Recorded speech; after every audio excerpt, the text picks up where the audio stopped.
Bonjour. Alors, vous vous souvenez certainement de notre ami Nasreddin Hoxha. Le plus grand bien que possède Nasreddin, c'est sans aucun doute son âne. Il y a de cela quelques années, Nasreddin s'est rendu au marché pour acheter son âne. Au marché, il inspecte tous les animaux soigneusement, les pattes, les dents, le poil. Finalement, il trouve un animal parfaitement à son goût. L'achète, le vendeur lui met une longe et Nasreddin reprend le chemin de sa maison, traînant l'âne derrière lui. Sur le chemin, Nasreddin pense à tout ce qu'il va pouvoir faire avec cet âne, avec la facilité que ça va lui offrir pour ses voyages, pour transporter des marchandises. Et il est tant absorbé par ses pensées que deux hommes le dépassent. « Hé, salut Nasreddin !»« Oh Nasreddin, le bel âne !» Nasreddin ne répond pas. Il ne les voit même pas.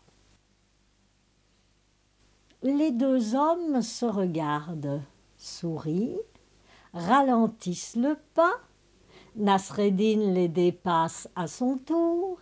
Et quand les deux hommes sont à la hauteur de l'âne, l'un d'eux coupe avec son canif la corde, l'autre la tient soigneusement et il s'y attache par son propre cou. Son comparse s'en va discrètement avec l'âne et lui continue le chemin derrière Nasreddin. Nasreddin ne s'est aperçu de rien. Le voilà arrivé chez lui. Il se retourne pour accrocher l'âne devant sa maison. « Mais qui es-tu, toi? Et qu'est-ce que tu fais à la place de mon âne ?»« Mais je suis ton âne. Il y a quelques années, j'ai bu et j'ai battu ma mère. Alors, Allah, que béni soit son nom, Allah, pour me punir, m'a transformé en âne.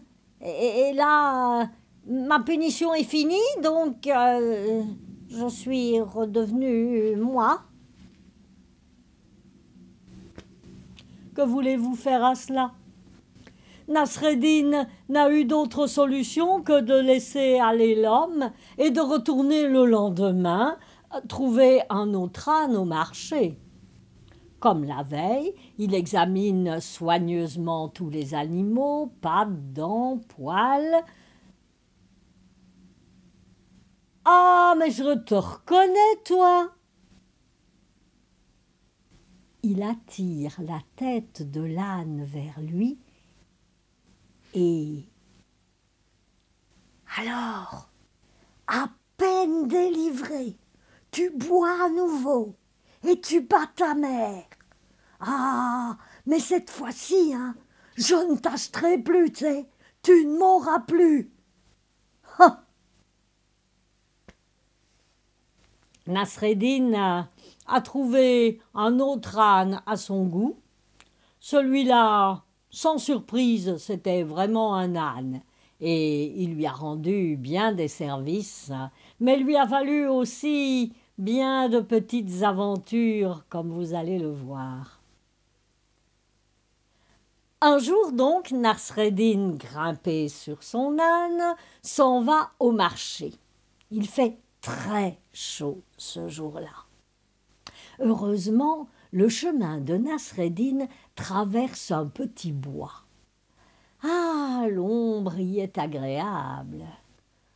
Ah, je vais m'arrêter un peu, faire un petit somme sous ces arbres, ça me fera le plus grand bien. Quant à toi, Effie, tu n'as qu'à brouter l'herbe en m'attendant. Nasreddin descend de l'âne, le laisse à côté de lui, se couche sous un arbre et s'endort. Un peu plus tard, il se réveille. « Effie, Effie, Effie !»« Bah, où il est cet âne ?» Mais aux environs, pas d'âne. Alors Nasreddin se met à battre tous les buissons. « Ah, loué soit Dieu! Loué soit Dieu! Loué soit Dieu! Loué soit Dieu !» Il croise un bûcheron. « Bah, qu'est-ce qui t'arrive, Nasreddin? Eh, pourquoi tu remercies le Seigneur? » Tu vas pas me croire, j'ai perdu mon âne. Eh, tu as perdu ton âne et c'est pour ça que tu remercies Dieu. Ah, mais oui, ah, tu imagines si j'avais été sur son dos, je serais où, moi, maintenant?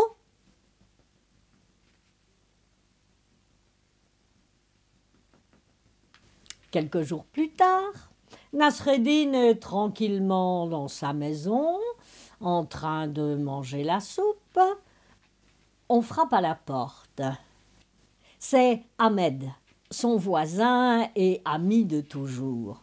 « Ah, Ahmed, entre, entre, tu partageras bien une assiette de soupe avec moi. Ben, j'ai pas trop le temps, je viens te demander un service en fait. »« Ah bon, un service? Et qu'est-ce que je peux faire pour toi? » ?»« Eh bien, voilà, il faut que j'aille voir ma mère, elle est malade, mais elle habite loin, alors je me demandais si tu me prêterais ton âne. » Seulement, Nasreddin, il est comme la fourmi de la fontaine, il n'est guère prêteur. Et puis, il ne sait pas, est-ce que Ahmed prendrait bien soin de son âne? On ne sait jamais, on ne connaît jamais vraiment bien les gens. Écoute, Ahmed, je suis embêtée, mais je peux pas te prêter mon âne, il n'est pas là. Ma femme aussi, elle a dû aller voir sa mère et elle a pris l'âne et elle ne sera pas de retour avant quelques jours. Hein, quand elle est chez sa mère, elle a le temps. Ah, ah, ah. Mais qu'est-ce que tu racontes? Il est là ton âne, je l'entends braire derrière la maison. Mais non, je t'assure, ma femme est partie avec. Ah, ah, ah. Mais enfin, Nasreddin, on l'entend ton âne. Ah, ben voilà, c'est du propre, un ami depuis tant d'années, et tu préfères croire un âne que ton ami de toujours.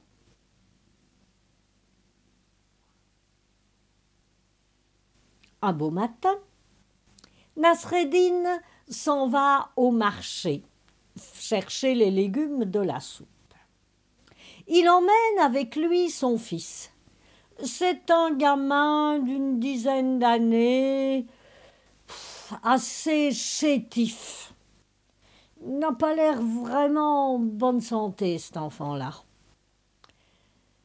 Nasreddin a mis sur le dos de l'âne la couverture bariolée et il est monté sur son dos. Son fils devant tient les rênes et conduit l'âne. Ils arrivent à l'entrée de la ville. Quelques villageois qui se rendent eux aussi au marché les regardent passer. « Ah, ben t'as vu ça? Ah, ben Nasreddin, franchement, hein. Il est là, il se prélasse sur le dos de cet âne alors qu'il est dans la force de l'âge et son pauvre gamin là, tout malingre, qui marche sur le chemin en plein soleil. » Quelques pas plus loin, Nasreddin arrête l'âne, fait descendre descend de l'âne, regarde son fils. « Fiston, je crois qu'ils ont raison, hein. Allez, monte sur le dos de l'âne, moi je vais le conduire et continuer à pied.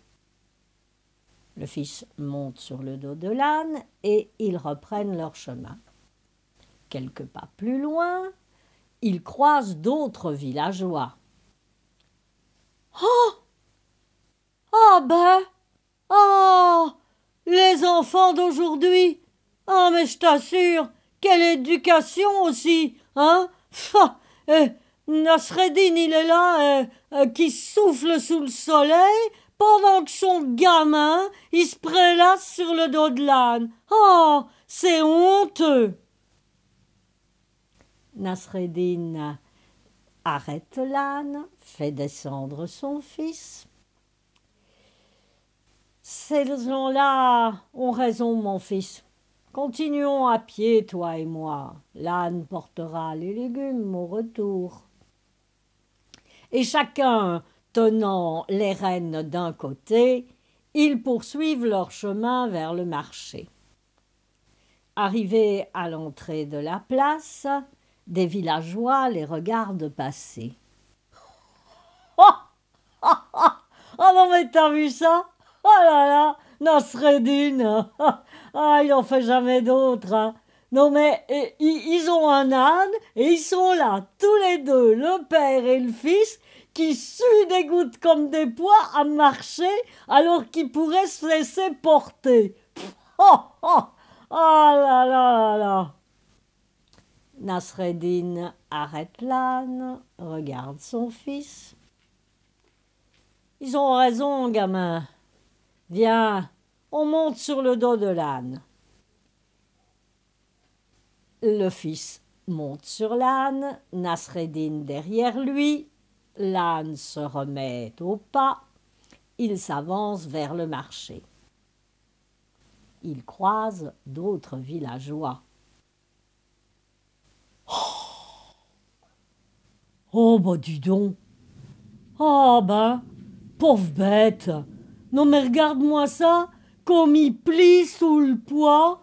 Pff, aucun respect pour les animaux, hein. Oh là là, ça m'étonne de Nasreddin, tiens, tout de même. Je croyais pas ça de lui. Nasreddin fait arrêter l'âne, descend du dos de l'âne, fait descendre son fils. Ils ont raison, gamin. Viens. Et Nasreddin et son fils chargent sur leurs épaules l'âne. Et ainsi chargés, ils arrivent au marché. Non,